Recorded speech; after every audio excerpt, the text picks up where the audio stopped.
ঈদ উল ফিতর উপলক্ষে দেশের বিভিন্ন পর্যটন কেন্দ্রগুলোতে পর্যটকদের ভিড় লক্ষ্য করা যাচ্ছে। কক্সবাজার, কুয়াকাটা, রাঙ্গামাটি, খাগড়াছড়ি, চট্টগ্রাম, মৌলভীবাজার সহ জনপ্রিয় পর্যটন স্পটগুলোতে ঈদের আনন্দে মেতে উঠছেন মানুষ। সমুদ্র সৈকত, পাহাড়ি এলাকা এবং চা বাগানে পরিবার ও বন্ধুদের সাথে ভাগাভাগি করছেন পর্যটকরা। বিশেষ করে কক্সবাজার, কুয়াকাটা, রাঙ্গামাটি ও চট্টগ্রামের ফয়েজ লেক সহ বিভিন্ন স্থান জমে উঠেছে। এছাড়া শরীয়তপুর, দিনাজপুর ও মৌলভীবাজারেও পর্যটকদের ঢল নেমেছে। সব মিলিয়ে ঈদে প্রকৃতির সৌন্দর্য এবং বিনোদন উপভোগ করে সবাই উৎসবের আমেজে মেতে উঠেছেন।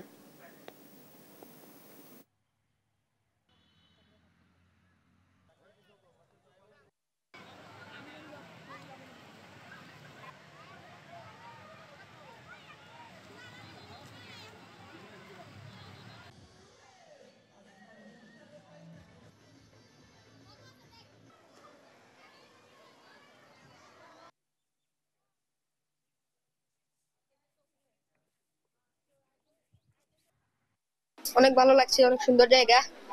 আলহামদুলিল্লাহ, খুব সুন্দর একটা জায়গা। সিনারিটা খুব সুন্দর হয়, অনেক মানুষ আসতেছে। আপনারা সবাই আসবেন, দেখবেন, মনটা আকাশে উড়িয়ে দিবেন। ঈদের ছুটি উপভোগ করতে দেশের পর্যটন কেন্দ্রগুলোতে এখনো পর্যটক সমাগম রয়েছে। বিষয়ে বিস্তারিত জানাতে কক্সবাজার থেকে সরাসরি যুক্ত হচ্ছেন সহকর্মী আব্দুর রহমান। কথা বলবো তার সাথে। আব্দুর রহমান, সমুদ্র সৈকতে এখন পর্যটক সমাগম কেমন দেখছেন জানাবেন। ধন্যবাদ চৈতি, আপনি যথার্থ বলেছেন। আজকে ঈদের চতুর্থ দিন। পাহাড় আর সমুদ্র, লোকারণ্য আজকে 4 দিন ধরে কক্সবাজারের 3 ধরনের ঠাঁই নাই। আপনি আমার পিছনে দেখতে পাবেন কক্সবাজারের সুগন্ধা পয়েন্টে এখন লাখো মানুষের সমাগম রয়েছে। বিশেষ করে গত 4 দিনের চেয়ে আজকে পর্যটক সংখ্যাটা আরো বৃদ্ধি পেয়েছে, যেহেতু আগামী কাল বৃহস্পতিবার, শুক্রবার কক্সবাজারে কোনো রুম হোটেল খালি নাই। এবং আমাদেরকে যেটা হোটেল ব্যবসায়ীরা জানিয়েছেন যে তাদের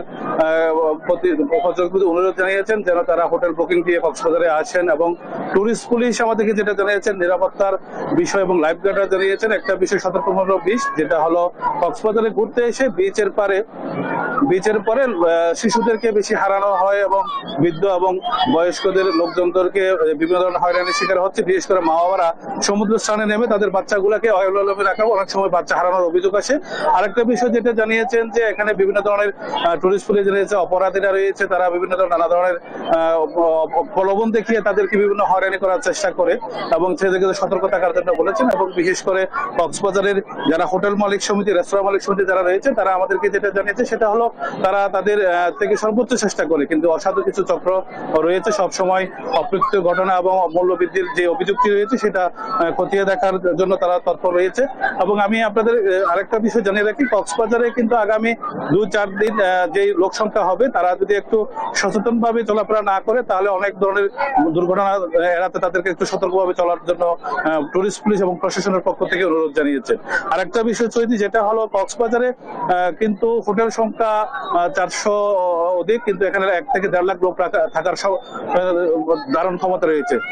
তাই তাদেরকে যারা আসবে তারা হোটেল বুকিং দিয়ে যারা কক্সবাজার আসে তারা অনুরোধ জানিয়েছেন। এইটি ছিল সর্বশেষ চৈতি আমার কাছে। আব্দুর রহমান, ধন্যবাদ আপনাকে। এবারে একই খবর জানবো মৌলভীবাজারে, সেখানে আছেন আমাদের সহকর্মী সালে ইলাহি কুটি। কথা বলবো তার সাথে। কুটি, জানাবেন যে সেখানে পর্যটকদের সমাগম কেমন দেখছেন। যে রিসোর্ট গুলা রয়েছে সেই রিসোর্ট গুলায় মৌলভীবাজারে কানায় কানায় পূর্ণ হয়ে আছে। এই আপনাকে একটি বিষয় জানাতে, যেটি হচ্ছে যে এইবারকার যে সাজেক বন্ধ থাকা এবং ভারতীয় ভিসা বন্ধ থাকার কারণে মৌলভীবাজারের যে দর্শনীয় স্থান, বিশেষ করে পর্যটন কেন্দ্রগুলা, সেখানে উপচে পড়া ভিড়। বিশেষ করে লাউয়াচড়ায় মানুষের অগণিত মানুষের সমাগমে লাউয়াচড়ায় মুখরিত হয়ে আছে এবং চা বাগান যেগুলো আছে সেগুলায় অসংখ্য মানুষ সেখানে উপস্থিত হয়েছেন। অর্থাৎ মৌলভীবাজারের যে পর্যটন যে স্পটগুলো রয়েছে সেখানে অনেকেই এসেছেন, সবুজের সাথে মিলেমিশে একাকার হয়ে গেছেন এবং মৌলভীবাজারের যে প্রকৃতি, সবুজ প্রকৃতি, সেটাই মানুষ অনেকটা উপভোগ করছেন। এবং কথা বলেছিলাম একাধিক পর্যটক, তারা বলছেন যে এবার ভারতের ভিসা বন্ধ থাকায় তারা বিদেশে যেতে পারেন নাই বলে মৌলভীবাজারকে তারা বেছে নিয়েছেন এবং মৌলভীবাজারের বিভিন্ন পর্যটন কেন্দ্রে তারা উপস্থিত হয়ে যে মৌলভীবাজারের প্রকৃতির সৌন্দর্য সেটা তারা উপভোগ করতেছেন। এবং মৌলভীবাজারের যে হাওড়, টিলা, পাহাড়, সেইগুলায় তারা উপস্থিত হয়ে নানাভাবে মানুষের আনন্দ উপভোগ করছেন এবং মানুষ এখানে উপস্থিত হয়েছেন। এবং কথা বলেছিলাম যে হোটেল রিসোর্ট মালিকদের সাথে, তারা বলেছেন যে এইবার কয়েক বছরের মধ্যে এইবারই তাদের যে হোটেল ব্যবসা সেটা অনেকটাই সফল হয়েছেন এবং সবগুলা হোটেল মোটেল রিসোর্ট কানায় কোনায় পূর্ণ হয়েছে। কথাও তারা জানিয়েছেন যে ঈদের আগেই অনেকগুলা হোটেল রিসোর্টগুলা বুকিং হয়ে গেছিল এবং এখন পর্যন্ত সেই বুকিংটা অব্যাহত রয়েছে এবং তারা আশা করতেছেন এই ঈদের যে লম্বা ছুটি সেটা পর্যন্ত তারা থাকবে। আমার সাথে আছেন একজন পর্যটক যিনি আসছেন এই মৌলভীবাজারে, তিনি জানাবেন যে এই মৌলভীবাজারে এসে আপনি সবুজের রাজ্যে কি উপভোগ করলেন। আসলে ঈদে এবার ঈদ উল ফিতর একটু লম্বা ছুটি, এ কারণে এখানে আসা একটু সবুজ প্রকৃতি দেখার জন্য। আর চা বাগান দেখলাম, আর রিসোর্টটা খুব সুন্দর, গ্রিনারি। সো আসলে একটু কোলাহল মুক্ত পরিবেশে থাকার জন্য, একটু টাইম স্পেন্ড করার জন্যই আসা। হ্যাঁ, যেমনটি আপনি শুনছিলেন যে এই মৌলভীবাজারে যারা পর্যটক আসছেন তারা যেমন মুগ্ধ হয়েছেন এই সবুজের রাজ্যে এসে, এবং যারা এই হোটেল রিসোর্ট এবং পর্যটন সংশ্লিষ্ট যারা ছিলেন তারাও এই অগণিত পর্যটকের আগমনে অনেকটাই উৎফুল্ল হয়ে আছেন। এই ছিল মৌলভীবাজারের পর্যটন নিয়ে সর্বশেষ। কোটি ধন্যবাদ আপনাকে। ঈদের ছুটিতে পর্যটন কেন্দ্রগুলোতে যে জমজমাট অবস্থা, সেই খবর জানাচ্ছিলেন আমাদের সহকর্মীরা।